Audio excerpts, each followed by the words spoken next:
Hi, I'm Ashley, and you are listening and watching Confidence in Coffee. The first thing I want you to know is that I see you and I hear you. I see the struggles. There's hope. What if I was to tell you that you can find confidence despite any of your circumstances, good or bad?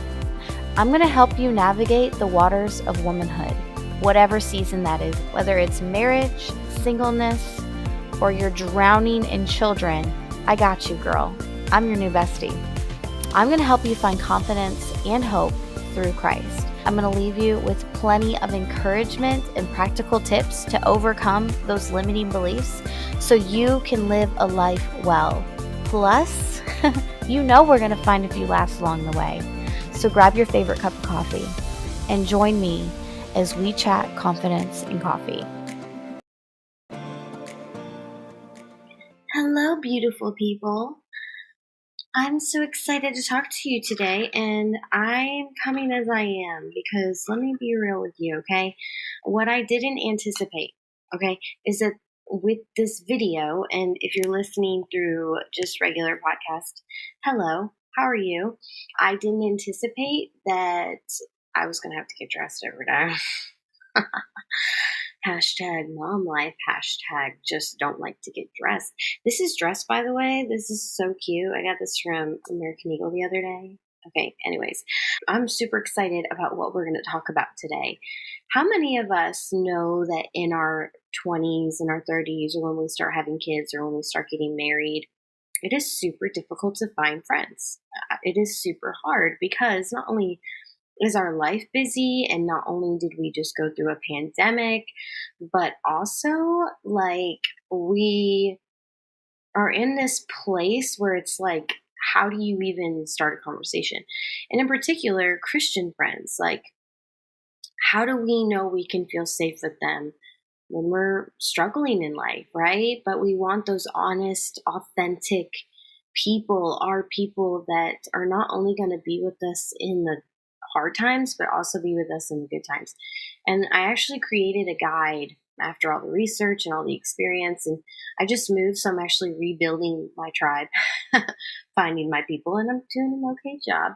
But how many of us, like, I created a guide about finding your tribe, and we really do need people. Like, I think that we've become so isolated that we have become accustomed to it. And so what is good, healthy, like boundaries, and what is just too excessive and just not letting anybody help us and not inviting people into our lives, like our real lives. Who can we feel safe with? How do we find those people?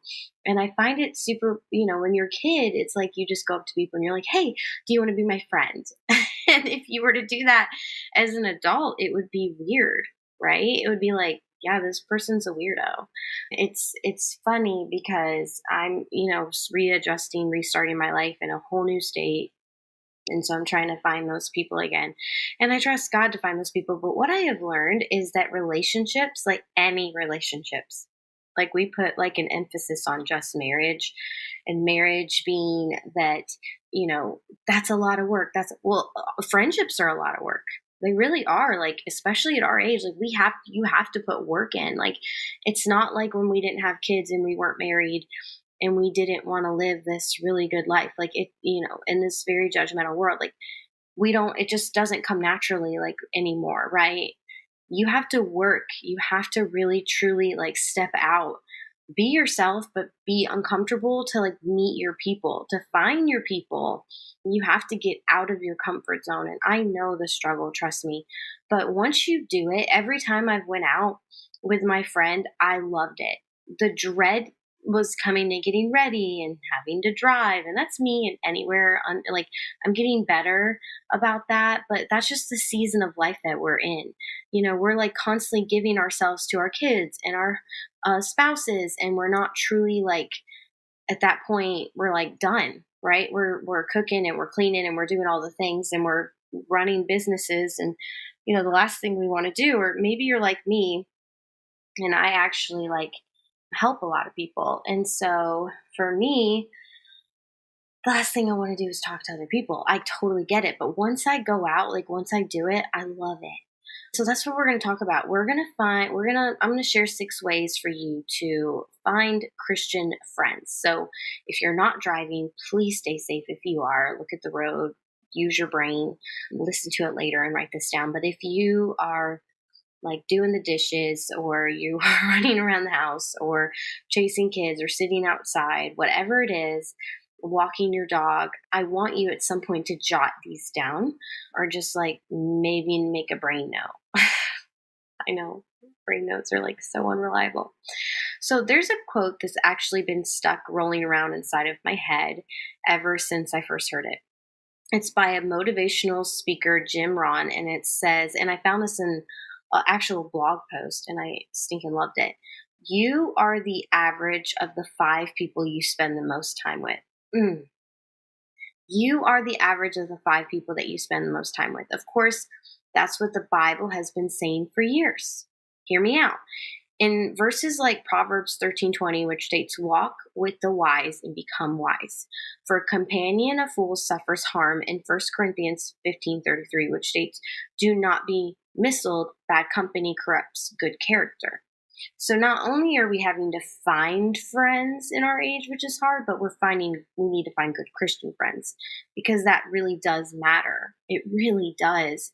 So let me ask you this. Who are the 5 people that you spend the most time with? And furthermore, what are they like? Think about that for a minute. What are they like? Are they strong Christians, completely devoted to following God no matter the cost? Are they pretty lukewarm Christians? They're like, yeah, or do they dabble in their faith? Like, yeah, I believe in Jesus, and they live these crazy lifestyles.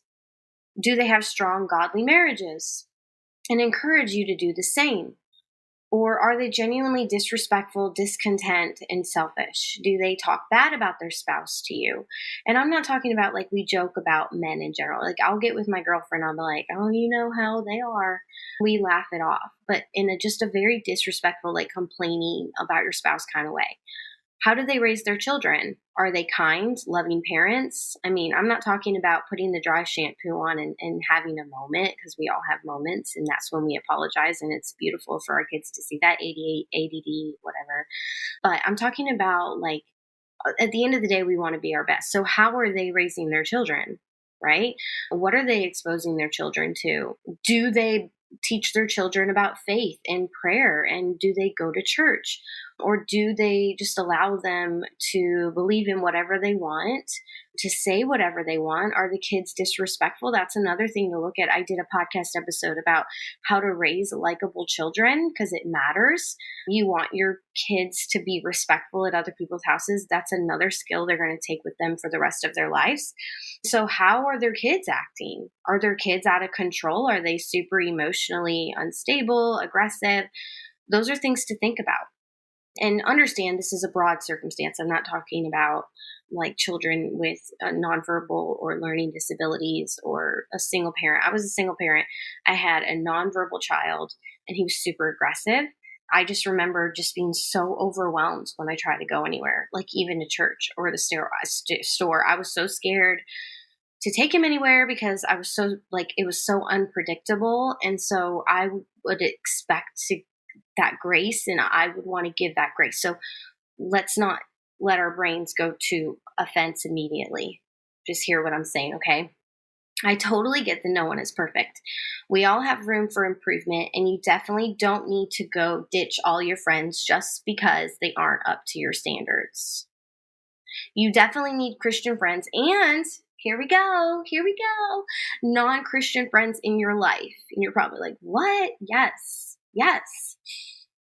But just thinking of the people you spend the most time with, like your real close people. I like to put it like this. Like I made a TikTok about like how we have certain types of circles. Like I have social media, which is an outer circle. And then I have another circle who I call acquaintances. And maybe those are like people that I talk to at the store or whatever. And then I have like, another circle of people who I may like talk to on the phone or reach out to them or hang out with them. And then I have my really close people, my husband, my kids. So who do you spend the most time with? I think a majority of us would say our husband, our kids, so that's kind of hard to decipher. But beyond that, What are they like? Like, let's say beyond that, like, who are some super close people? How are they influencing you?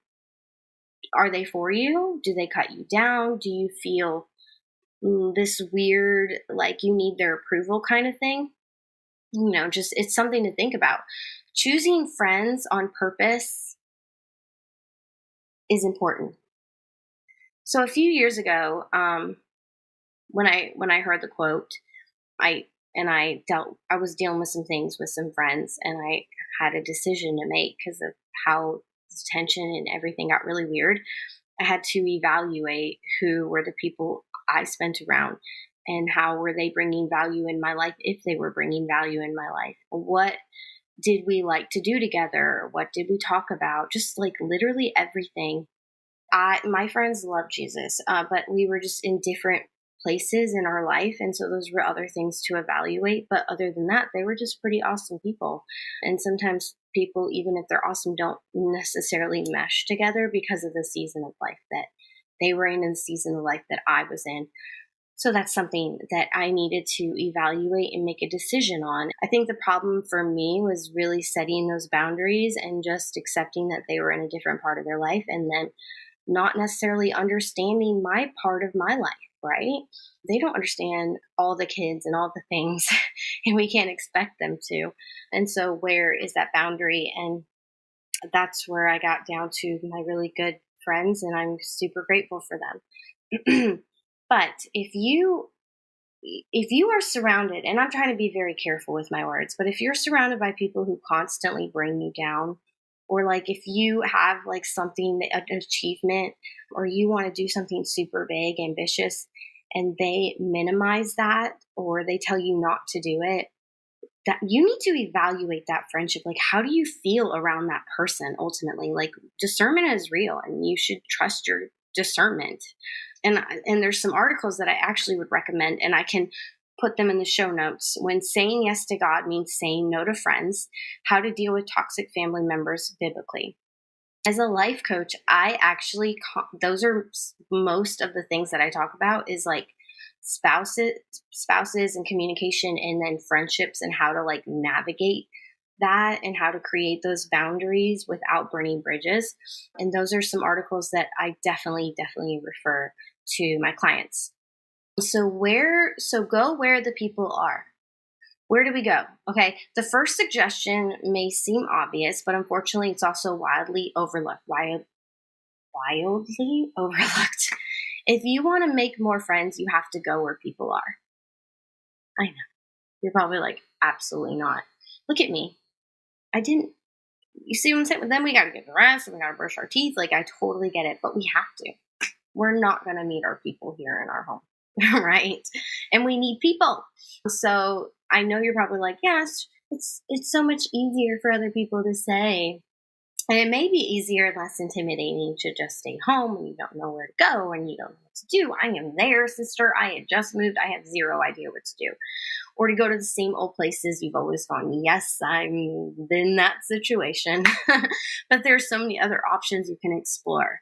For example, and I've done this, and it's just a beautiful place, but these are overlooked sometimes. Church, a Bible study, a small group, the library, a book club.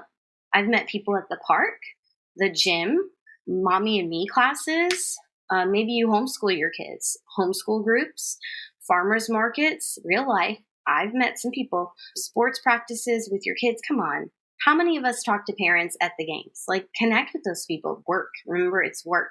A full or part-time job, a local coffee shop, an outreach at a different church, or just free community events in your area. School, field trips.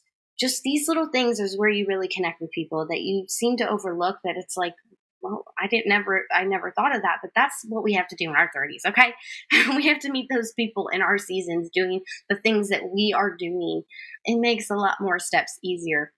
And so sometimes it doesn't work out and sometimes it does. So get out, go places. And number 2, get involved. Okay. Of course, simply going to these places isn't enough, unfortunately. You also have to get involved and get to know your people. And the best way I found to get involved and start getting to know people is simply to sign up to volunteer for things. Dun, dun, dun. I know. Oh, like what, where, when, what, my time, what, kids, okay? Here's some options, and maybe they fire up with you, okay? Join a team or a committee at church when you're ready. Volunteer to help with special church outreaches, like getting backpacks or collecting coats, school supplies. Those are super easy things. Volunteer in children's classrooms or to go to a field trip, join the PTA, help with the cleanup of a party, join a class at the gym, volunteer at the hospital or a nursing home. Really, you could create a group. Like you could create like a mommy meetup Monday at the park at before nap time, right? I bet you many people will show up. That's an easy way to meet people. And we don't always have to get fully dressed up. We don't have to go through all these vigorous sign up things. But just remember the people that you want to meet. And so make sure whatever it is event that you do sign up or wherever you go, that's who they're going to be. So just kind of be aware of what kind of people that you want. Number 3, reach out. I know, this is getting heavy. Once you start to meet more people and you find, let me take a sip of my coffee, and you find a few you think would make awesome friends, it's time to reach out and get intentional. Thankfully, this really doesn't have to be scary as it seems. If you've chosen some great people, then they're probably super nice and would love to be friends with you. They're probably in the same boat as you. So here's how we make that happen when reaching out. Find a good reason to get their phone number or email address. For example, maybe you take some awesome pictures of your volunteer activity and you offer to forward them to your friend. Most people won't find this weird. If you've already started building a friendship, or if you've had a good reason, or another example is if you meet somebody at the park, be like, oh my gosh, our kids hit it off. We should totally meet up here again. And you get their number or their email or a friend request on Facebook, which brings me to my second point. If you're not brave enough to ask for a phone number, find them at Facebook. Like, hey, what's your Facebook name? Most people have so many friends on Facebook, followers, whatever we want to call them. They don't really mind having one more. And this gives you a very laid back way to get to know them and chat on occasion. Invite them to do something fun. Maybe there's a new movie coming out or a new canvas painting place. Maybe you want to go to the flea market on Saturday and it's Bring Your Kids Day, whatever. Something you've been dying to try. Ask if they'd like to come. Be like, it's super chill. Bring the kids. Don't bring the kids. Mom's night out. Get hubby to watch the kids. Whatever it is. Chances are they're going to be flattered that you invited them. They may not come, but don't quit. Work. Here's another suggestion. Get the kids together. Not just for a play date, but like maybe you can use that as getting to them and be like, hey, there's like this really, really cool shop and they're having like a really big sale at a clothing store and I'm going to take Jenny to go try on some stuff. I just figured I'd let you know because, super good sale and I wanted to share it. And then be like, if they open the door, like, yeah, I definitely need to try. Like, maybe we could go together. Hello. There's so many ways to do this. And don't worry if you have to invite people a couple times before they take you up on your offer, because it's weird for them too. It's weird for both of you. Please remember that. It is weird for both of you. It is uncomfortable for both of you. That could actually bring you more together. And people are busy. It may not be because they don't want to hang out with you. They may simply just not have the time or money right then. It may just not be interested in a particular activity. Find another activity. Don't be afraid of rejection and don't completely give up. Those are just things that we have to just accept and flow with and work with in our season of life. And number 4, make friends of friends. Still don't know anybody. Why not ask your current friends to help you expand your horizon? Let me tell you something. When I moved here, my Outer Banks friends were literally like, you need this friend, you need this friend. Hey, I just have somebody that's actually looking for a church. I know you'd be the girl to help her find her. Like literally, like they were connecting me with people everywhere. And I'm super grateful for that. Chances are they know people, okay? Would be happy to introduce you or include you, especially if they're a good friend. If they don't, we need to reevaluate that friendship. So please call me. I'm good at that. You could even arrange some kind of fun event where lots of women can bring their friends and all get to know each other. For example, a park, a zoo, a toy clothing swap, a book club, a Bible study, birthdays, parties, graduations, holidays, parties. Okay, here we go. Here we go. Here we go. Here we go. A Norwax party, a Young Living party. Osborne book parties. Anyone selling things like these would love to help you throw a party because it's a win-win. More income for them if you want to support their business, because whether you agree with how that business is built, it's their business. It's how they make income to support their family, especially if they're a stay-at-home mom. We can't judge that. You can set your boundaries and you can say no, but at least you had opportunity to meet other people and probably free wine. Okay, come on, free cheese, free wine, opportunity for friends. Let's look at the brighter side of things, okay? 5, find community online. While nothing beats having real life friends you can get together with anytime, thanks to the internet, people all over the world are more accessible than ever before. I am super grateful for the internet. I have met some phenomenal women, and I'm in such great communities that just feed my soul. Though you may not be able to meet them physically, and if you do, on a rare occasion, but with online video chat, it's a pretty close. Like my mentor who helped me with the program that I did to lose weight, when I finally met her from video chatting and texting and we finally got to meet, it was like we knew each other. Like it wasn't awkward. It wasn't weird. It wasn't uncomfortable. Like I literally just sat next to her like we knew each other forever. It was the coolest thing. And it really affirmed that like you can connect with people in video chat. Plus, it's a lot easier to find people in the same interest and struggle as you can, and it's an easier way to filter people out. You might want to seek out other women who love oils. You have kids at the same ages as yours, and you struggle with depression, okay? Who are dealing with the loss of a child, who love running, who love baking, or anything else you can think of. Those options are super endless, and it's nothing to be ashamed about. Like, if you love oils, you don't need to be ashamed that you love oils. You just need to find your people. And if nobody's told you that, here I am telling you that. That's okay.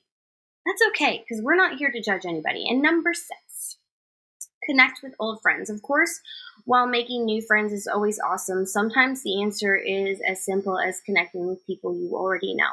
Do you have any friends from grade school, high school, college that you've lost touch with?